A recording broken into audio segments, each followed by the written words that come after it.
దేశంలోకెల్లా రెండు కూటములు ఏర్పడ్డాయి. దాదాపుగా అన్ని పార్టీలు ఈ రెండు కూటములలోనే సెట్ అయిపోయాయి. వేల మీద లెక్క పెట్టగలిగిన పార్టీలే తటస్థంగా ఉన్నాయి. ఒకవేళ జమిలీ ఎన్నికలు తీసుకొస్తే ఆ పార్టీలు కూడా ఏదో కూటమిలో చేరాల్సిందే. ఎందుకంటే జమిలీ ఎన్నికల్లో జాతీయ పార్టీల ప్రభావమే అధికంగా పడుతుంది కాబట్టి అంటున్నారు. ఇదిలా ఉంటే ఇండియా కూటమి ఏర్పడి చాలా కాలమే అయింది. కూటమి కట్టాక గట్టిగా ఒక పొలిటికల్ హిట్ కూడా దక్కలేదు.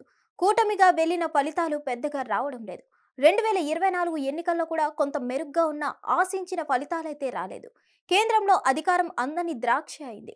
ఇక ఇండియా కూటమి నుంచి ప్రధాని పదవికి ఎవరిని బహిరంగ ప్రాజెక్ట్ చేయకపోయినా రాహుల్ గాంధీ పేరు మాత్రం గట్టిగా వినిపిస్తుంది. ఆయనే ప్రధాని నరేంద్ర మోదీకి పోటీ అని ప్రాజెక్ట్ చేయబడుతుంది. దానికి తగినట్లుగానే రాహుల్ సైతం మోదీ మీదనే విమర్శల బాణాలు సంధిస్తున్నారు. భారత్ జోడో యాత్రలు చేశారు.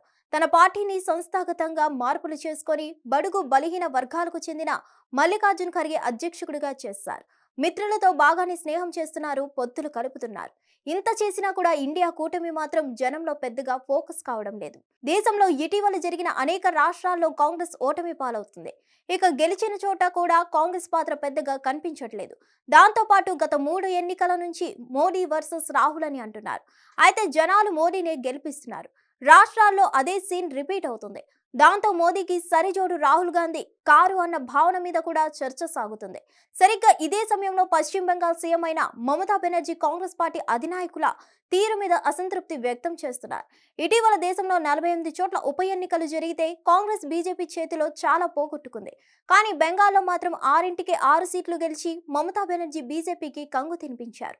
అంతేకాదు 2021లో జరిగిన ఎన్నికల్లో 3వసారి వరుసగా గెలిచి హ్యాట్రిక్ సీఎంగా నిలిచారు. దాంతో మోదీని ఎదుర్కొనే దమ్ము మమతకే ఉందని ఆ పార్టీ నేతలు చెప్తున్నారు. ఇండియా కూటమి సారథ్యాన్ని మమతకు అప్పగించాలని డిమాండ్ కూడా ఊపందుకుంటుంది.